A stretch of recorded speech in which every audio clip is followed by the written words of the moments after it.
지난 시간에 계시록 6장을 마쳤는데요. 오늘 검토할 매혹적인 7장의 기초를 마련하기 위하여 잠깐 복습을 해보겠습니다. 봉인되어 있던 7개의 비밀의 스크롤 중에서 6개가 어린 양에 의해 봉인 해제되며 드러난 것은 그 내용과 특성이 하나하나 다 다른 것들이었습니다. 처음 4개의 봉인은 계시록의 4기수라는 명칭으로 분류되는 것입니다. 각각의 기수들은 인간 사회의 전쟁과 폭력을 야기하는 역할을 합니다. 성경학자들 사이에서는 이 4명의 기수도 하나님의 진노의 일부라고 보아야 하는 것인지에 대하여 의문을 제기하는 사람들이 있습니다. 저는 이것들은 인간의 악한 본성을 부추기는 사탄의 영향력이라고 믿습니다. 하나님께서 사탄의 구속을 느슨하게 풀어주심으로 인해 인류는 사탄에게 더 많이 속게 되었고 그 어느 때보다도 더 많은 악을 행하게 되면서 발생하는 일들이라고 봅니다. 그러므로 여기서 일어나는 일들은 하나님의 진노가 아니라 환난이 현저하게 증가하는 상황이라고 할 수 있겠습니다. 저는 환난이라는 것을 인류가 서로에게 비인도적인 행위를 저지르는 것이라고 정의하거든요. 6장에서 5번째 봉인이 열리자 천국의 제단 아래에 산다고 하는 수없이 많은 순교자들의 영혼이 하나님께 자기들의 피해 복수를 탄원하는 장면이 있었습니다. 우리 인간들은 복수라고 하면 부당한 대우를 받은 사람들의 안갚음이나 보복이라고 생각하는 경향이 있지만 여기서는 그런 의미가 아닙니다. 그리스도를 믿는 믿음으로 살해당한 성도들을 위하여 하나님의 공의에 근거한 합당한 조치를 해주십사 하는 것입니다. 하나님께서는 순교자의 영혼들에게 그렇게 해주시겠다고 하셨습니다. 하지만 지금은 아니랍니다. 순교할 사람들의 충분한 숫자가 다 차게 되는 미래의 시점까지 그들에게 기다려야 한다고 말씀하셨습니다. 처음 4개의 봉인과 마찬가지로 5번째 봉인이 열리면서도 하나님의 진노는 나타나지 않았습니다. 5번째 봉인은 처음 4개의 봉인이 열리면서 시작된 사탄적인 부추김으로 의해 급격하게 증가되는 환난들에 포함이 되는데 그 중에서도 그리스도를 믿는 성도들의 대학살과 관련이 있습니다. 이제 6번째 봉인이 해제되었는데 이것은 처음 5개와는 그 영향이 상당히 다르다는 것을 알 수 있습니다. 처음 5개는 인간들 사이에서 증폭하는 혼돈에 관한 말씀이었다면 6번째에 와서는 갑자기 자연현상의 혼돈에 관해 말씀하십니다. 커다란 지진이 일어나고 태양이 어두워지고 달이 붉은 핏빛으로 변하고 하늘에서 별이 떨어집니다. 그런데 하늘에서 일어나는 기이한 일들과 자연에서 일어나는 현상들을 보는 입장이 주후 1세기 요한의 시대를 살았던 사람들과 21세기를 사는 우리들과는 아주 많이 다릅니다. 요한이 이 환상을 받아서 사람들한테 얘기했을 때는 사람들은 하늘과 땅 사이에서 일어나는 이렇게 기이한 부조화의 혼돈을 상당히 나쁜 징조로 받아들였을 겁니다. 다양한 이방 종교들의 주된 목표는 우주와 인간이 함께 신이 정하신 구조 안에서 조화를 이루며 살 수 있도록 하는 것입니다. 그러므로 각각의 종교 시스템들은 우주와 그 구조의 일부로서의 각자의 책임을 통감하면서 폭풍이나 월식, 일식 같은 자연현상들이 일어나면 신을 달래기 위한 제사와 경배를 드리는 방법으로 응답하게 되고 우주와 자연이 조화를 이루게 하여 달라며 염원하는 반응을 보입니다. 그러므로 6번째 봉인에 기록된 사건들이 요한의 시대에 일어났다고 한다면 지구의 인간들은 그런 맥락에서 사건들을 해석하고 6장에서 묘사되어 있는 사람들의 반응과 비슷한 반응을 보였을 겁니다. 그러나 현대를 사는 우리들은 더 이상 자연의 붕괴를 영적 차원에서 해석하지 않게 되었습니다. 그저 원인과 결과로만 보게 되었죠. 즉, 날씨, 기후, 식량 생산, 해수면 등의 정상적인 패턴을 교란시키는 부정할 수 없는 원인의 하나로 환경에 대한 인간의 무모한 행동을 지적합니다. 우주의 혼란 역시도 전혀 영적인 관점에서는 해석하려 하지 않고 그저 불행하지만 당연히 생길 일이었다고 순전히 과학적으로 다 설명이 되는 일이라고 치부하게 되었습니다. 그리고 사실 대부분의 계시록 주석가들도 계시록에서 묘사하고 있는 이 끔찍한 사건들을 초자연적으로 모든 것을 조율하시는 하나님의 섭리라는 생각과는 대조적으로 그저 자연적인 현상으로 설명하고 과학적으로 증명할 방법을 찾으려고 애를 썼습니다. 12절, 13절, 14절에 묘사되어 있는 이 재앙들은 한꺼번에 일어나는 일들이 아닙니다. 이집트에서의 재앙과 마찬가지로 이것들도 하나가 일어나고 뒤이어 또 다른 것이 오고 그 사이에 공백이 있기도 하는 것이죠. 그리고 반드시 계시록에 적힌 순서 그대로 일어나야 할 필요도 없습니다. 요한시대의 성도들에게도 또한 우리들에게도 이제 곧 일어나게 되리라고 미리 예언하여 주신 이런 우주의 대혼란의 사건들은 하나님의 초자연적인 진노의 결과라고 할 수밖에 없습니다. 따라서 저는 계시록 6장에 묘사되어 있는 사건들이야말로 진짜로 하나님께서 행하시는 명실상부한 하나님의 진노라고 생각합니다. 하나님의 진노랑 환난을 구분지어서 인식하는 것이 저 역시 쉽지는 않았습니다. 우리는 하나님 입장에서 하나님의 정의로 말씀을 해석하지 않고 인간을 중심으로 놓고 해석하려는 경향이 있기 때문입니다.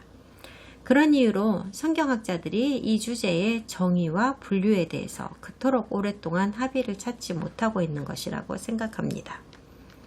그래서 저는 지금 제가 하는 말에 상당한 확신을 가지고 있기는 하지만 사실 우리가 논의하고 있는 것들은 아직 성취되지 않은 예언이기 때문에 여러분들은 제 말을 좀 가감하여 들으시는 것도 현명한 방법이라고 생각합니다.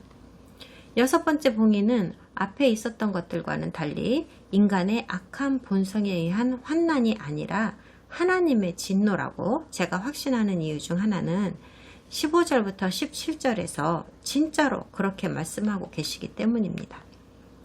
땅의 임금들과 왕족들과 장군들과 부자들과 강한 자들과 모든 종과 자유인이 굴과 산들의 바위 틈에 숨어 산들과 바위에게 말하되 우리 위에 떨어져 보좌에 앉으신 이의 얼굴에서와 그 어린 양의 진노에서 우리를 가리라. 그들의 진노의 큰 날이 이르렀으니 누가 능히 서리요 하더라. 그리고 잘 보세요. 이 진노는 두 가지의 근원에서 온다고 합니다. 보좌에 앉으신 분과 그리고 어린 양입니다. 더 정확하게는 이 진노는 하나님으로부터 온 것이기도 하고 그와 동시에 메시아이신 어린 양께서도 동의하신 협업의 결과라는 것입니다. 예수님을 오로지 사랑이시며 온화하고 유순한 이미지로만 알고 있는 기독교인들에게는 우주와 인류에게 부으시는 하나님의 진노에 어린 양의 진노가 함께하고 있다는 이 말씀을 이해하는 데에 어려움을 느낄 수 있습니다. 이런 어려움은 사실 인간이 만들어낸 교리 때문에 생기는 것입니다. 예수야께서 가지신 전체 성품은 무시하고 오직 사랑과 자비의 성품만을 부각시켜 그분을 신약의 하나님으로 묘사하고 싶어하는 그들의 교리 때문이죠. 하지만 여기에는 분명히 그리스도의 또 다른 성품이 묘사되어 있습니다. 그분도 지구상의 모든 인류에게 공포와 재난을 일으키는 진노를 퍼부으신다고 합니다. 17절은 6번째 봉인이 풀리면서 이 지구의 수백만 인류가 죽어나가는 우주의 대혼란이 빚어지고 우리 가운데 가장 위대한 전사와 지도자들조차도 이 상황을 견뎌내기보다는 차라리 죽기를 간청하고 있는 장면입니다. 공식적인 하나님의 진노가 시작되었습니다. 그러니 하늘에서 이런 재앙이 떨어지는 날에 여전히 이 땅 위에 우리 신자들이 남아있다고 한다면 요한이 계시록에서 얘기했고 다른 선지자들이 성경에서 미리 경고하였던 하나님의 진노가 드디어 시작되었노라고 얘기할 수 있을 겁니다. 이제 요한계시록 7장을 시작합니다. 먼저 성경을 읽겠습니다. 계시록 7장을 다 읽겠습니다. 이 일 후에 내가 네 천사가 땅 네 모퉁이에 선 것을 보니 땅의 사방의 바람을 붙잡아 바람으로 하여금 땅에나 바다에나 각종 나무에 불지 못하게 하더라. 또 봄에 다른 천사가 살아계신 하나님의 인을 가지고 해돋는 데로부터 올라와서 땅과 바다를 해롭게 할 권세를 받은 네 천사를 향하여 큰 소리로 외쳐 이르되 우리가 우리 하나님의 종들의 이마에 인치기까지 땅이나 바다나 나무들을 해하지 말라 하더라. 내가 인침을 받은 자의 수를 들으니 이스라엘 자손의 각 지파 중에서 인침을 받은 자들이 14만 4천이니 유다 지파 중에 인침을 받은 자가 1만 2천이요 르우벤 지파 중에 1만 2천이요 갓 지파 중에 1만 2천이요 아셀 지파 중에 1만 2천이요 납달리 지파 중에 1만 2천이요 므낫세 지파 중에 1만 2천이요 시므온 지파 중에 1만 2천이요 레위 지파 중에 1만 2천이요 이사갈 지파 중에 1만 2천이요 스불론 지파 중에 1만 2천이요 요셉 지파 중에 1만 2천이요 베냐민 지파 중에 인침을 받은 자가 1만 2천이라. 이 일 후에 내가 보니 각 나라와 족속과 백성과 방언에서 아무도 능히 셀 수 없는 큰 무리가 나와 흰옷을 입고 손에 종려가지를 들고 보좌 앞과 어린 양 앞에 서서 큰 소리로 외쳐 이르되 구원하심이 보좌에 앉으신 우리 하나님과 어린 양에게 있도다 하니 모든 천사가 보좌와 장로들과 네 생물의 주위에 서 있다가 보좌 앞에 엎드려 얼굴을 대고 하나님께 경배하여 이르되 아멘 찬송과 영광과 지혜와 감사와 존귀와 권능과 힘이 우리 하나님께 세세토록 있을지어다 아멘 하더라. 장로 중 하나가 응답하여 나에게 이르되 이 흰옷 입은 자들이 누구며 또 어디서 왔느냐? 내가 말하기를 내 주여 당신이 아시나이다 하니 그가 나에게 이르되 이는 큰 환난에서 나오는 자들인데 어린 양의 피에 그 옷을 씻어 희게 하였느니라. 그러므로 그들이 하나님의 보좌 앞에 있고 또 그의 성전에서 밤낮 하나님을 섬기되 보좌에 앉으시니가 그들 위에 장막을 치시리니 그들이 다시는 줄이지도 아니하며 목마르지도 아니하고 해나 아무 뜨거운 기운에 상하지도 아니하리니 이는 보좌 가운데에 계신 어린 양이 그들의 목자가 되사 생명수 샘으로 인도하시고 하나님께서 그들의 눈에서 모든 눈물을 씻어주실 것임이라. 제일 처음에 나오는 이 일 후에 라는 문장 때문에 계시록의 타임라인에 대하여 각자의 교리들을 미리 정해놓은 성경학자들 사이에서 곧바로 분쟁이 시작됩니다. 전천년설을 지지하는 사람들은 계시록 7장이 그들이 정한 종말의 타임라인에 맞지 않기 때문에 7장만큼은 연대순으로 배열된 것이 아니라고 설명합니다. 그들이 7장은 예외적으로 시간의 순서대로 쓰인 것이 아니라고 보는 근본적인 이유는 하나님께서는 모든 인류에게 닥칠 환난이라는 외상을 우리 성도들만큼은 어떻게든 비켜가게 하신다고 설명하여야 하기 때문입니다. 그래서 계시록의 중간에 삽입되어 있는 이 장은 예외적으로 시간적 순서와는 관계없는 것이라고 합니다. 7장이 순서대로 적힌 장이 아니라고 하는 그들의 주장을 증명할 수 있는 증거로 7봉인 중에서 앞에 6봉인이 계시록 6장에서 모두 해제되었지만 7번째 봉인은 8장에 이를 때까지는 아직 열리지 않고 중간에 다른 이야기를 하고 있다는 점을 들고 있습니다. 그러니까 7장은 6번째 봉인에서 7번째 봉인으로 직접 넘어가는 데에 방해가 되는 장이라고 보는 겁니다. 7장은 봉인을 여는 자연적인 흐름을 중단시키고 있다는 거죠. 그러므로 전천년설 지지자들은 7장에서 묘사하는 내용은 시간적 순서로 보아 6장에서 일어날 사건들보다 이전에 일어나야 하는 사건들이므로 결국 7장은 6장 앞에 배치했어야 한답니다. 7장을 6장 앞에 두고 싶은 진짜 동기는 무엇일까요?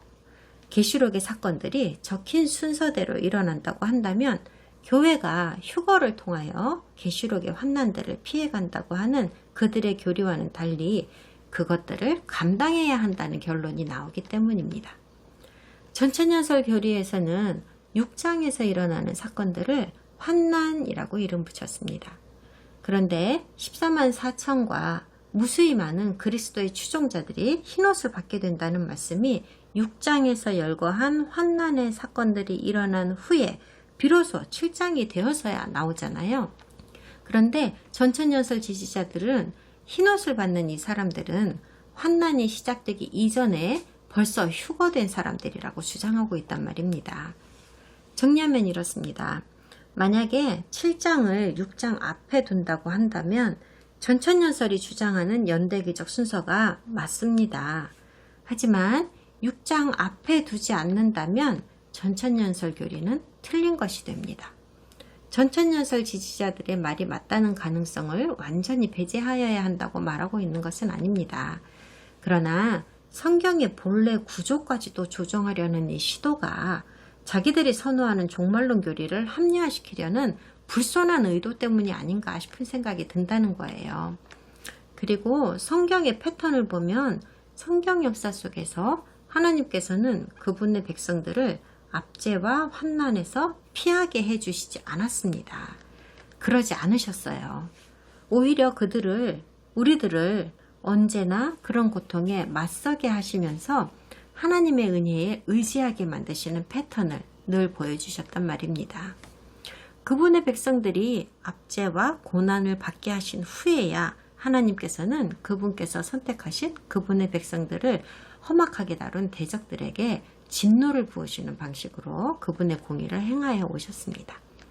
환난과 압제로부터 구출받게 되어 있다고 하는 그들의 교리에 맞추기 위해서 성경의 구조마저도 바꾸게 된다면 하나님께서는 그분의 백성들로 하여금 환난을 마주하게 하신다는 이제까지의 그분의 패턴이 무너져버리고 맙니다.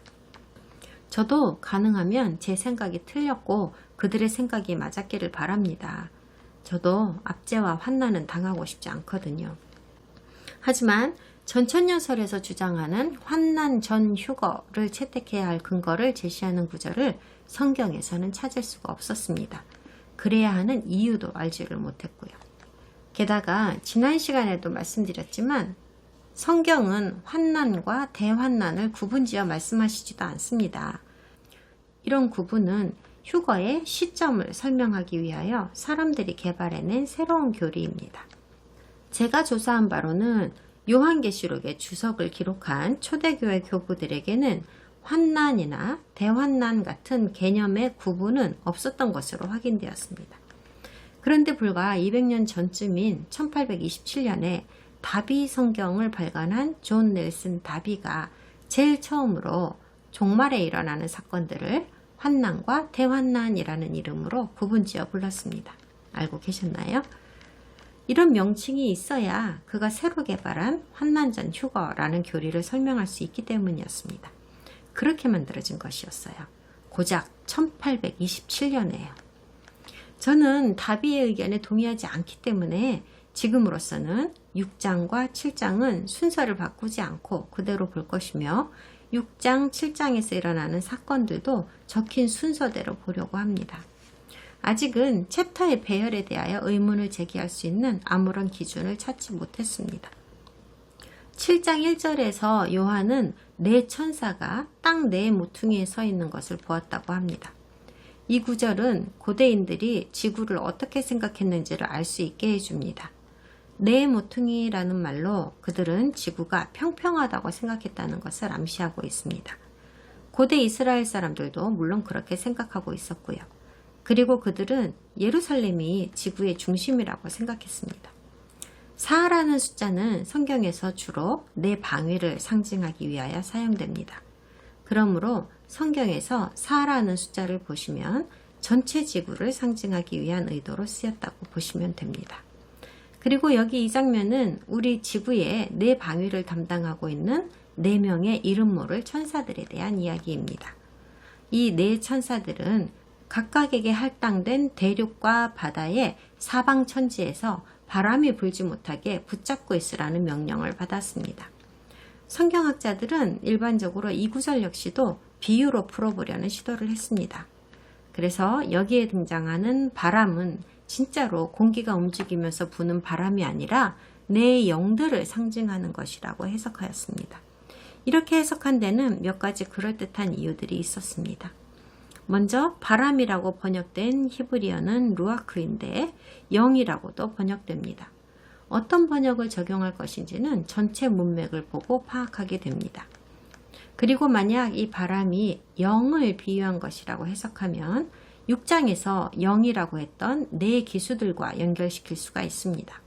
분명히 4명의 기수들은 진짜 육체를 가진 인간들이 아니었으며 말도 진짜 말이 아니었기 때문입니다. 그 이론도 사실 말이 될 수는 있습니다. 만약에 1절의 뒷부분을 무시한다고 하면 말이죠. 1절 뒷부분에서 뭘 했나요? 바람으로 하여금 땅에나 바다에나 각종 나무에 불지 못하게 하더라 라고 했습니다. 영으로 하여금 땅에나 바다에나 각종 나무에 불지 못하게 하더라? 그게 도대체 뭔 말이에요? 땅에나 바다에나 나무에 영이 불지 못하게 하라는 말이 뭔 말이냐고요. 여기에 바람은 그냥 바람으로 해석하는 것이 논리적입니다. 그러니까 적힌 그대로 지구상의 모든 바람이 갑자기 한순간에 일정 시간 멈춰버리는 상황을 말하는 겁니다. 이렇게 되면 우리한테는 어떤 영향이 미칠까요? 한때 사람과 물품을 운송하던 선박들이 풍력에 의존하고 있던 시절에는 무풍이 지속되는 경험보다 두려운 일이 별로 없었습니다. 무풍이 지속된다는 말은 선박은 오로지 바다의 흐름에 따라 표류할 수밖에 없다는 말이 됩니다. 오랜 시간 동안 무풍에 갇혀서 표류하다가 선원들이 미쳐나가고 폭동이 일어나고 굶어 죽었다는 이야기들이 많이 있습니다. 그리고 바람이 없다는 말은 폭풍도 없다는 말이 되는데 비가 생성되지 않아 식수로 사용할 물이 보충되지 않는다는 말도 됩니다. 우리 지구의 날씨는 바람과 완전히 밀착되어 있습니다. 지구상의 모든 바람이 멈춰버리면 지구의 불균등한 열 분포로 인하여 한랭 지역과 열대 지역의 온도 차이가 극심하여지고 결국에는 대부분의 지구 표면에서 생명을 지탱할 수가 없게 되어버립니다. 추운 지역은 극심하게 얼어붙고 더운 지역은 또 펄펄 끓게 되는 겁니다.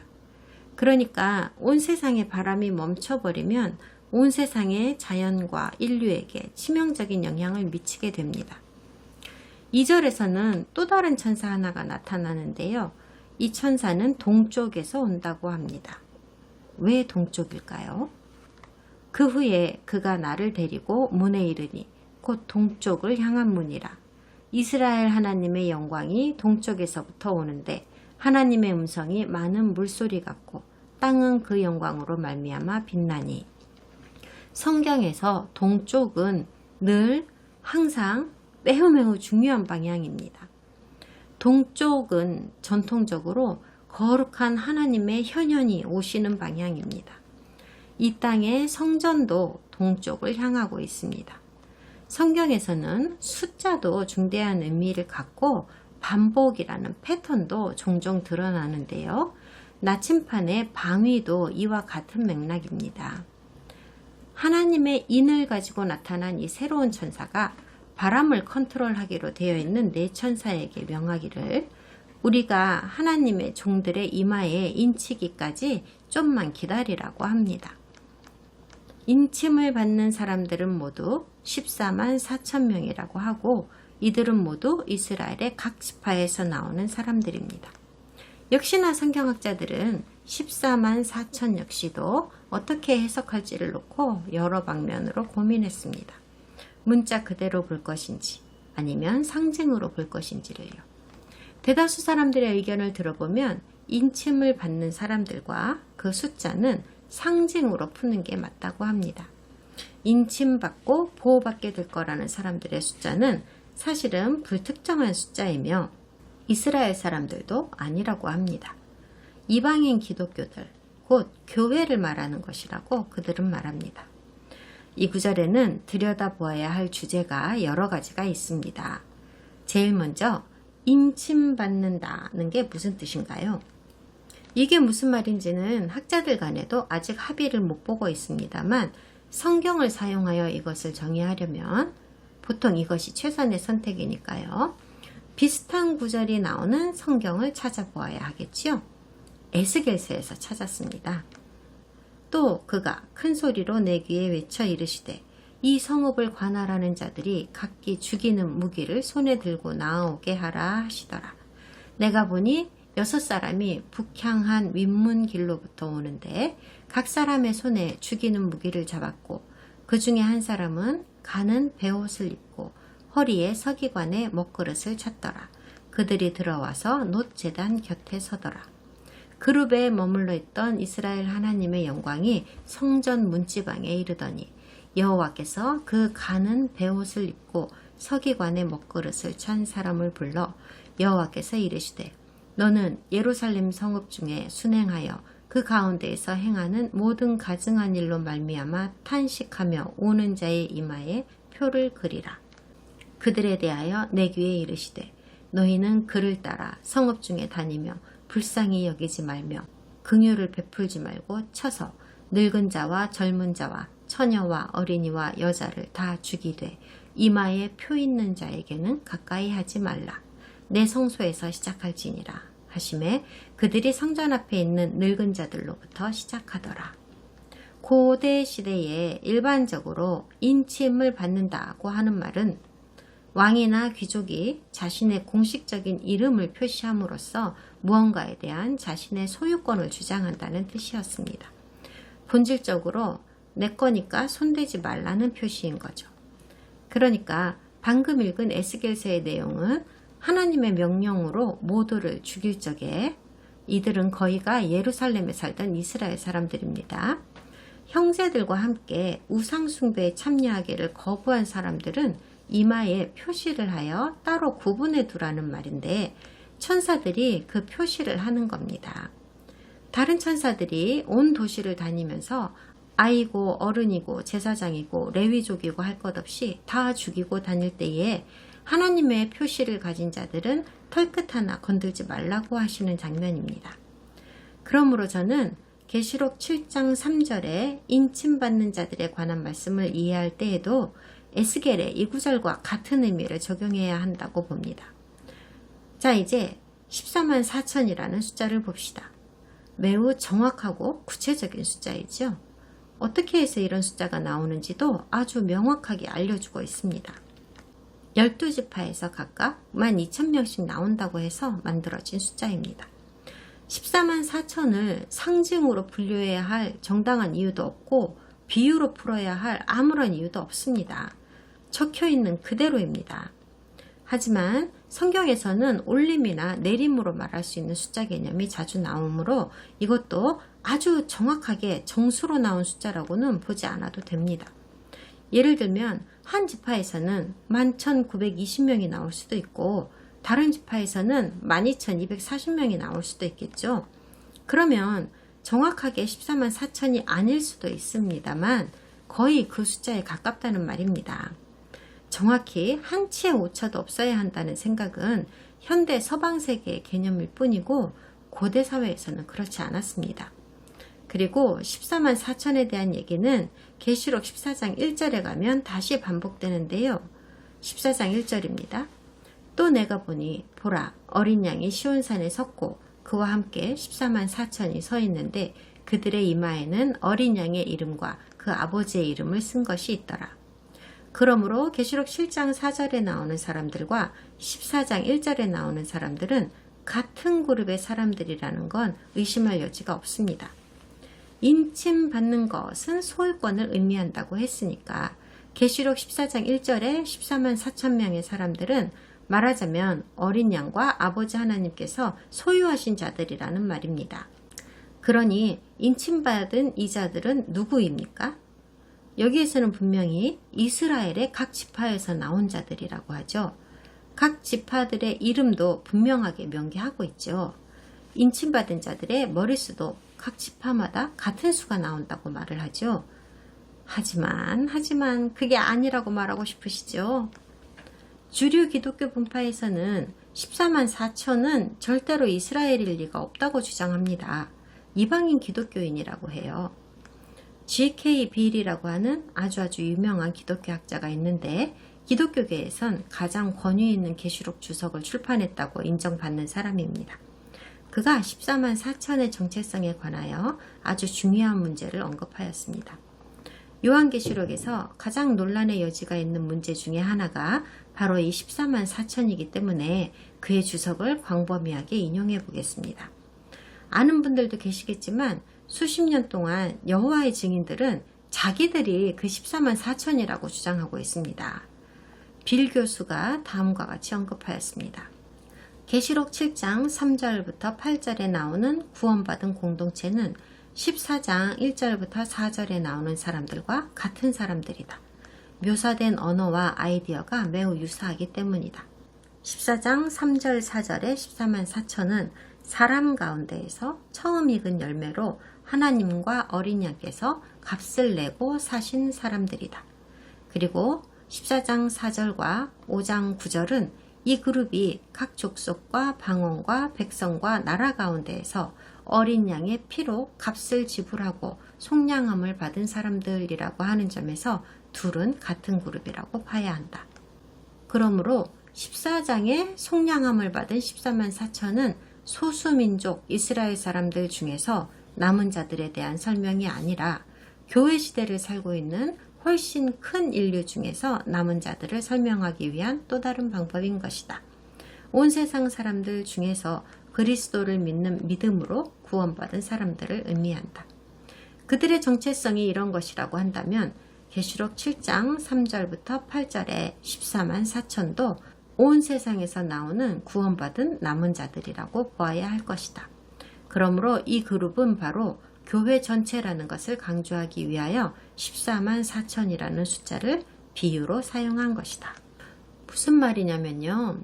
계시록 14장 3절 4절의 14만 4천의 정체는 온 세상 사람들 중에서 피로 사서 하나님께 드린 첫 열매라는 말씀이니까 결론은 이들이 이스라엘에서 오는 사람들일 수가 없다고 빌은 말하고 있는 겁니다.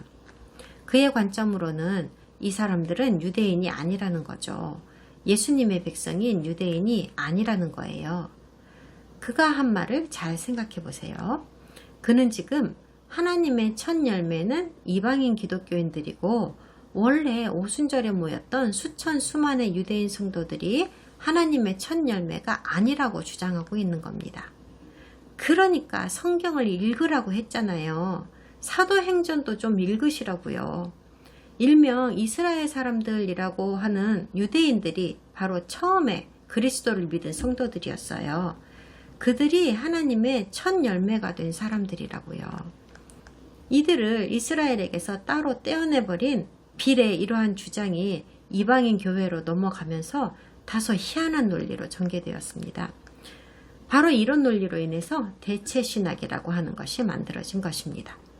게다가 빌은 계시록 14장의 14만 4천에 대한 자신의 추정을 아주 합리적이라고 결정을 했는데 그 이유는 7장과는 달리 14장에서는 이 그룹의 출신 성분을 구체적으로 명시하지 않았기 때문입니다. 그리고 이스라엘 12지파의 이름들을 낱낱이 언급하면서까지 14만 4천은 이스라엘에서 나오는 사람들이라고 매우 구체적으로 출신 성분을 명시한 계시록 7장 3절부터 8절의 말씀은 무슨 이유에서인지 완전 개무시하기로 결정한 것입니다. 14만 4천에 대한 매우 구체적이고도 알아먹기 쉬운 말씀을 분명히 계시록 7장에서 주셨고 그것을 그대로 14장에서 다시 말씀하시는데도 그는 계시록 14장에 대한 자기의 추정을 자기 고집대로 해석하면서 명확하게 이 사람들은 이스라엘 12지파라고 콕 집어서 말씀하고 계시는 7장에 대입시키려고 하지 않았습니다. 여러분, 지금 바깥 세상에서는 그의 이런 추정이 주류 교리로 자리 잡고 있습니다. 만약 빌 교수만 이런 엉뚱한 길로 갔다고 한다면 누구라도 해석의 자유가 있으니까 그럴 수도 있겠지 하고 거기서부터 다시 바른 길로 가라고 격려하면 되겠지요. 그런데 이런 입장을 취하는 사람이 한둘이 아니라는 게 문제입니다. 주류 개신교 분파들과 캐톨릭에서 실제로 이런 입장을 취하고 있다니까요. 성경이 우리에게 주시는 말씀을 교회 지도자들이 받아들이지 않는다는 이유만으로 14만 4천의 정체성을 엉뚱한 데에서 찾으려고 한다면 그것은 명백한 성경 진리의 왜곡입니다. 우리가 그리스도 안에서 구원에 관한 복음을 전해야 할 의무가 있는 것처럼 우리는 우리의 구속의 역사에서 이스라엘의 위치를 부인하는 기독교의 이런 대체 신학 교리를 물리쳐야 할 의무도 있습니다. 그러나 지금까지 아무도 심각하게 이것에 도전해 본 적이 없었습니다. 이 현실은 이렇다고 치고 절대로 부인할 수 없는 문제가 또 있습니다. 열거되어 있는 12지파 중에 눈에 띄지 않는 지파가 2개나 있다는 점입니다. 이 얘기를 좀 자세하게 해보겠습니다. 토라 클래스에서 이스라엘 각 지파들에 대해 배운 지가 너무 오래되어서요.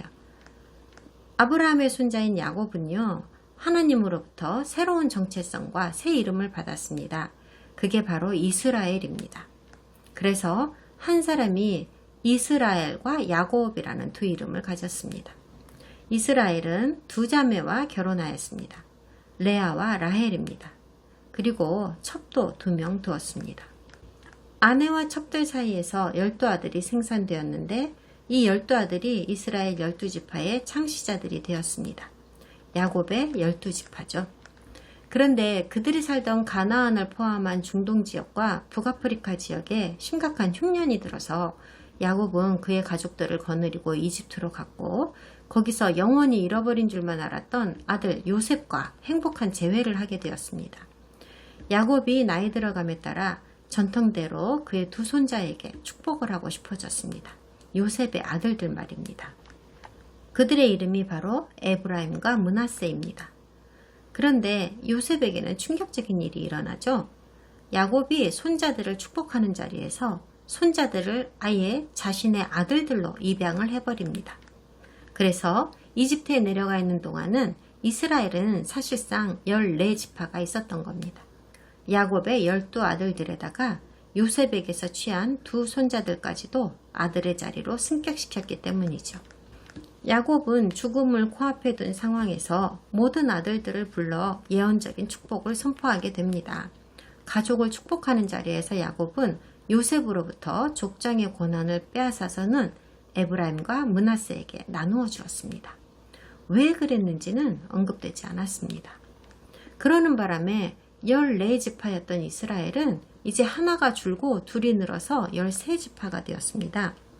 그래서 이스라엘이 이집트를 탈출할 때에는 이스라엘은 모두 13지파로 구성되어 있었습니다.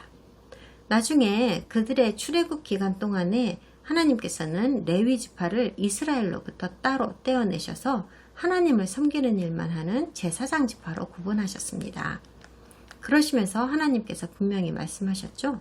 이제 레위는 더 이상 너희의 형제에 포함되지 않는다. 즉 이스라엘 중 한 지파가 아니게 되었다고 하셨습니다. 이렇게 해서 이스라엘의 지파가 또 하나 줄었고 원래대로 12지파가 되었습니다. 그리하여 출애굽이 끝나고 이스라엘이 약속의 땅으로 들어갈 시점에는 다시 12지파가 되었다는 말인데요. 하지만 이 당시에 12지파를 구성하는 구성원은 맨 처음의 구성원들과는 다른 멤버들이었죠. 요셉이 더는 그들 중에 있지 않았습니다. 레위도 그렇죠. 에브라임과 므낫세가 이 2를 교체하는 효과가 나타난 겁니다. 이스라엘이 가나안 땅으로 들어가서 오늘에 이르기까지 이스라엘의 12지파라고 함은 이때에 수정된 이 구성원들을 말하는 것입니다. 그런데 여기 계시록 7장에서 우리는 또다시 수정된 12지파를 만나게 된 겁니다. 그 이유는 말해주고 있지 않지만 어쩐 일인지 단 지파와 에브라임 지파가 여기에 없습니다. 그리고 레위 지파와 요셉 지파가 다시 들어가 있습니다. 그래서 유대인과 이방인 기독교인들 사이에서는 어째서 이런 일이 생겼을까 하는 이런저런 추측들이 난무했습니다. 요한계시록을 둘러싼 대부분의 논쟁들과 마찬가지로 이 문제에 대하여도 아직까지 합의된 것이 없으며 어떤 의견이 대다수의 의견인지조차도 저는 모르겠습니다. 그런데 제가 조사한 바에 따르면 대다수의 현대 성경학자들과 일부 고대 학자들이 이런 결론을 내린 적이 있다는 것을 알았습니다. 아무래도 요한이 뭘 잘못 들었을 거라는 결론입니다. 진짜요. 아니면 필사에 오류가 있었거나요. 우리 신약성경은 그리스어 버전에서 가져온 것이다 보니까 지파들의 리스트에 에러가 있었던 게 아니냐 하는 추정입니다. 그런데요. 성경학자들이 성서적 문제에 답을 못 찾고 합리적인 방어책도 찾지 못하는 경우에 일반적으로 성경에 오류가 있었다고 하는 해결책을 사용하는 것이 사실 드문 일이 아닙니다. 저는요, 성경 필사에 오류가 있었고 요한이 잘못 알았을 수도 있었다고 하는 의견에는 영 마음이 가지 않습니다. 그 이유 중 하나는 시간이 흐르면서 구약에서 12지파를 구성하는 멤버들이 바뀐 적이 실제로 있었기 때문에 계시록에 와서도 바뀌지 말라는 법은 없을 거라는 것이고요. 또 다른 이유는 수세기 동안 12지파의 구성원이 다양하게 변천하여 왔다는 사실과 이에 수반하는 전통들에 관해서 요한이 알지 못했을 거라고는 전혀 생각할 수가 없기 때문입니다. 그리고 나중에 요한계시록과 구약을 복사하는 과정과 관련해서도 12지파의 구성원이 변화하는 대목을 이해하는 작업은 다소 쉬운 일이었기 때문에 이 목록에 오류가 있었다고 한다면 당연히 금방 찾아낼 수 있었을 거라고 생각합니다. 그러므로 저는 계시록에 적힌 이 지파들의 목록에 전혀 오류가 있었던 것은 아니라고 확신합니다. 처음에 야곱이 손자들을 데려와서 지파들을 수정했을 때에도 왜 그랬는지를 알려주시지 않았습니다. 그러니 우리는 지금 우리가 가진 계시록보다 더 이전의 계시록 사본이 발견되어서 목록이 다르다는 것을 확인할 수도 있을 거라는 가능성도 열어두고 에스겔서에서 밀레니엄 왕국의 토지 분배에 등장하는 지파 목록과는 왜 다른지도 더 생각해 보아야 하기 때문에 이런저런 가능성의 문을 조금은 열어두어야 한다고 생각합니다. 그런 가능성들이 진짜로 있을 거라고는 보지 않지만 뭐 누가 알겠습니까? 다음 시간에 7장을 계속하겠습니다.